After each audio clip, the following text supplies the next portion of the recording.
Empathy, weakness, vulnerability. This is what it takes if you want to succeed. Simple.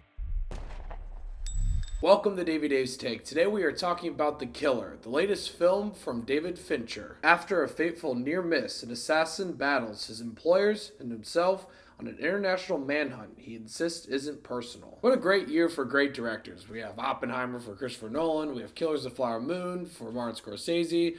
I know Spielberg made Fablemans last year, but there's an Indiana Jones movie this year, so I guess that kind of counts. That doesn't count. And now we have The Killer by David Fincher. David Fincher is one of my favorite directors of all time. He's made some of my favorite movies of all time. I've been saying that a lot lately, but it's true. David Fincher has this style to his films that no one can mimic. People try to match his style, but they never really come close because David Fincher has this unique look and feel to his films that make him incredible. I even like Mank. A lot of people didn't like Mank, but I liked it. I like when directors try new things that they want to make. And Michael Fassbender's in this film, and he hasn't been in anything since Dark Phoenix, and I love Michael Fassbender, so I was so excited to see Fincher and Michael Fassbender do something together. And I thought The Killer was pretty good. If you didn't like Mank because it didn't really feel like a David Fincher film, you are going to like The Killer because this film feels totally David Fincher. The way it's shot, the colors, the way it's edited, the music, everything feels like a David Fincher film. And I really think he elevates this experience because if any other director made this film, it would have fallen completely flat. And that's the biggest compliment I can give David Fincher. And the script here is really well done because on the surface, there's not much going on.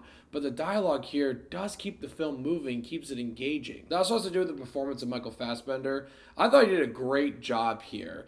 And like I said, it's been a while since we've seen him in something, and it's great to see him return. And I think he does elevate, just like David Fincher does for his film, but I think he elevates his character because there's a lot of inner dialogue that he has to give, and I think Michael Fassbender does a great job doing it, and there are parts of his character that are actually pretty funny because there are moments where his character isn't perfect. He paints himself as this perfect character, but there are moments where he really fucks up, and those moments are really funny, but it gives you an idea of what this character thinks he is, and it makes the character more interesting, and his performance more interesting, and honestly works for this film. There's some really suspenseful sequences that are extremely well done. I think the first 20 minutes of the film is the best part about this film. It really sets up a lot of things. It's paced perfectly. The dialogue is great. I think it was really well done. That's pretty much everything I liked about the film. It's pretty good, but there are some issues with it. I think specifically with the story.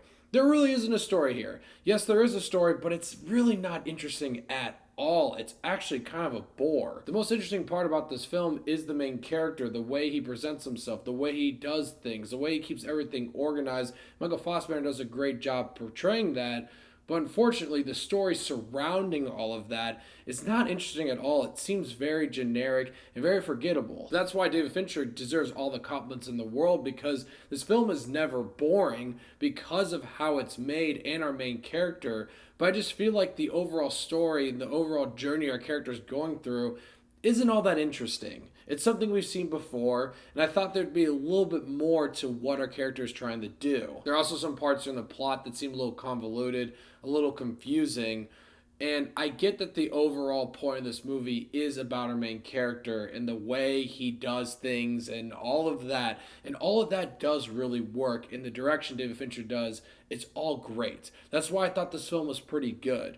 But unfortunately, I think if there was more of a story here, a better story to be told, this could have been one of David Fincher's great films. This is definitely still a pretty good movie, but I would not say this is one of David Fincher's best films at all. It has its issues with the story, but overall it's still a pretty good film.